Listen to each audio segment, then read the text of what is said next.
A new cosmic drama is unfolding above us, a high-stakes competition reminiscent of the original space race, but with new players and far greater ambitions. The United States, eager to reclaim its lunar legacy, faces off against China, whose rapid, methodical advances have made it a formidable contender. This is more than a race to plant a flag. It's a contest for technological supremacy, geopolitical influence, and the future of humanity in space. Both nations are targeting a crewed moon landing by 2030, fueling a surge of innovation and strategic maneuvering. Unlike the Cold War era, today's race is driven by national pride, scientific ambition, and the pursuit of lunar resources. The moon is now seen as a gateway to the solar system, a base for future missions and a source of materials that could transform our presence beyond Earth. The world watches as these two giants prepare for a new era of exploration, each determined to shape the rules and destiny of space. The new lunar race is focused on the moon's south pole, a region of perpetual shadows and sunlight, where the extremes of light and darkness create a unique environment unlike anywhere else on the lunar surface. This area is home to one of the solar system's greatest prizes, water ice, locked away in the frigid soil and hidden from the harsh sunlight. Hidden in deep, sunless craters like Shackleton, this ice is vital for sustaining astronauts and fueling rockets, offering a lifeline for future explorers who hope to live and work on the moon. It's the key to making long-term lunar missions possible, transforming the moon from a distant outpost into a potential home for humanity. Recent discoveries have confirmed significant ice deposits, sparking excitement and a sense of urgency among space agencies worldwide. These findings have overturned the old view of the moon as a barren wasteland, revealing it as a world full of untapped potential and resources. Water can be split into hydrogen and oxygen, the building blocks of rocket fuel, and also provide breathable air for astronauts living on the moon. This could turn the moon into a refueling station for deeper space missions, making journeys to Mars and beyond more practical and affordable.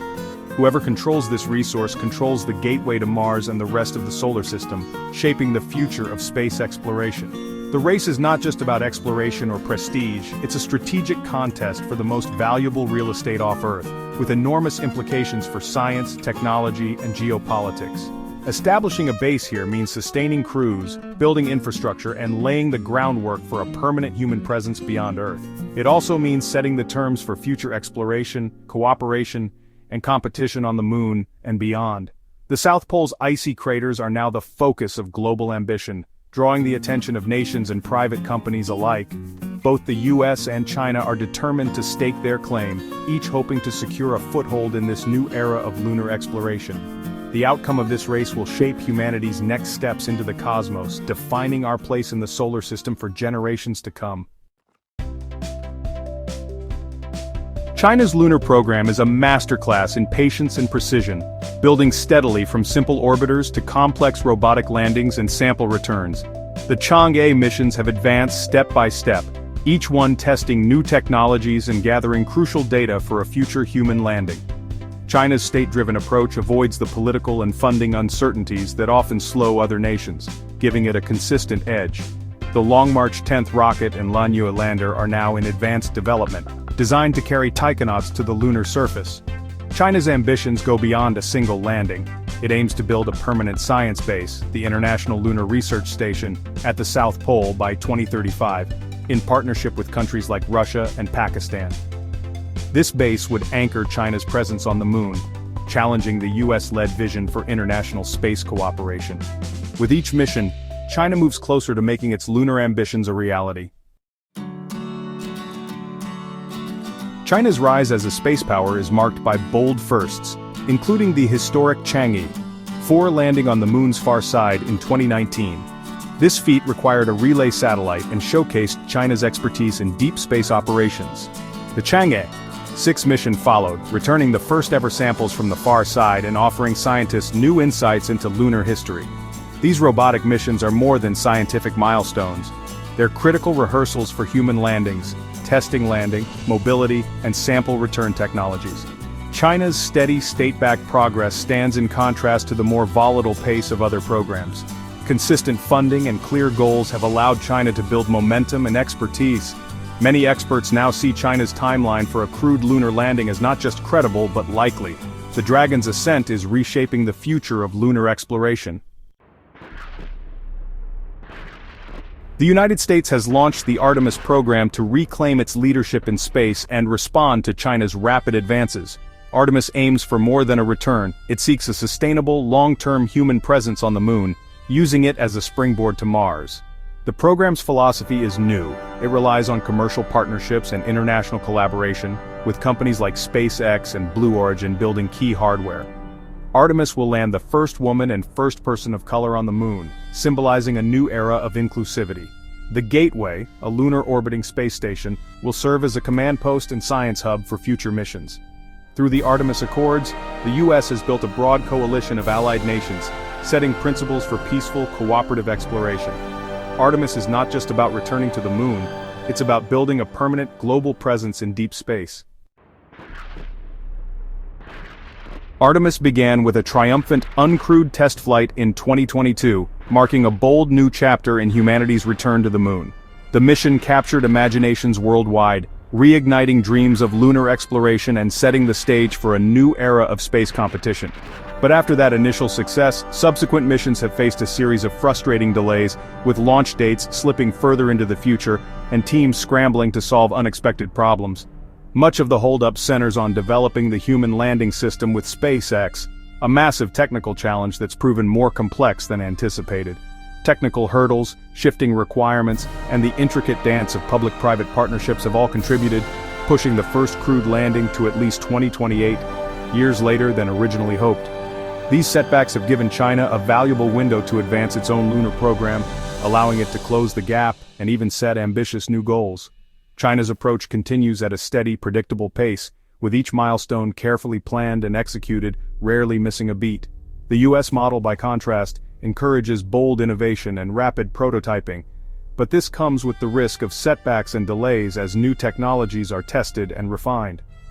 Meanwhile, China's more conservative but reliable strategy means fewer surprises, but also less room for dramatic leaps forward. Despite the delays, Artemis's greatest strength may be its international coalition. Dozens of nations united by the Artemis Accords, working together toward a common goal. This alliance brings together resources, expertise, and diplomatic weight, creating a powerful network that extends far beyond any single country's capabilities. In the long run, this unity could tip the balance, shaping the future of lunar exploration and international cooperation in space. China, meanwhile, is building its own coalition, reaching out to new partners and expanding its influence in the global space community. But the US has rallied much of the world's spacefaring community, drawing on decades of leadership and shared vision. The race is now as much about alliances, influence, and global partnerships as it is about rockets and landers. The outcome will shape not just who lands first on the moon, but who leads humanity's next great adventure in space for decades to come. The moon has become a new arena for global power, with control of the South Pole seen as a strategic imperative. US officials warn that China's military ties and past territorial moves could translate into exclusion zones on the moon, monopolizing vital resources. The dual-use nature of space technology blurs the line between peaceful exploration and military capability, raising the stakes. China insists its program is peaceful and open to partnerships, but deep ideological divides remain. The US and its allies promote transparency and cooperation through the Artemis Accords, while China and its partners pursue a separate path. This rivalry is shaping two competing models for space governance. The outcome will determine whether the moon becomes a shared frontier or a new front in global competition. The stakes are nothing less than the rules and future of humanity's expansion into space. The legal framework for space, built on the 1967 Outer Space Treaty, is outdated and full of loopholes. When the treaty was drafted, the idea of humans mining the moon or building permanent bases seemed like science fiction. Today, those ambitions are rapidly becoming reality, but the laws haven't kept pace with technology or international competition. While the treaty bans national claims of sovereignty, it's vague on resource extraction, allowing nations or companies to potentially control lunar resources without formal ownership. This ambiguity leaves the door open for creative legal interpretations, and some countries are already passing their own laws to support private lunar mining. This creates a scenario where a nation could dominate a resource-rich area by establishing a permanent presence and enforcing safety zones. In effect, whoever gets there first and stays the longest could shape the rules on the ground even if they don't officially own the land. The US approach through the Artemis Accords seeks to set new norms for transparency and cooperation, but China and Russia have not signed on. Instead, they're developing their own lunar plans, raising the risk of conflicting interests and parallel legal systems. The world now faces the prospect of two competing sets of rules for the moon. This division could lead to disputes over territory, resources, and even the safety of astronauts from different nations. Without a new, universally accepted treaty, the first nation to establish a lasting foothold could set the de facto law. The actions taken in the next few years may determine how space is governed for generations. This legal gray zone is fueling the urgency of the lunar race. Every country wants to avoid being left behind, knowing that whoever leads could shape the rules for everyone else. The next chapter of space law may be written not in courtrooms, but on the lunar surface itself. The moon is quickly becoming the ultimate testing ground for international cooperation, or competition. The stakes are enormous. Who gets to decide the rules for humanity's future off Earth, and whether space will be a place of shared opportunity or growing rivalry?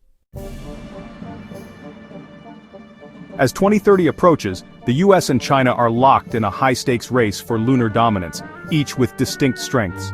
China's methodical, state-driven program has built momentum and reliability, with advanced rockets and landers nearing readiness. The US, despite delays, leverages commercial innovation and a powerful international coalition, aiming for breakthroughs that could redefine lunar access. The winner may not be the first to land, but the first to build a lasting, sustainable presence. This is a contest for the future. Who will set the rules, build the bases, and lead humanity's next giant leap? Will China's precision and partnerships prevail, or will America's dynamism and alliances shape the new lunar order? The world watches as these two giants race toward the moon, each determined to write the next chapter in our journey beyond Earth. The outcome will echo for generations, defining the future.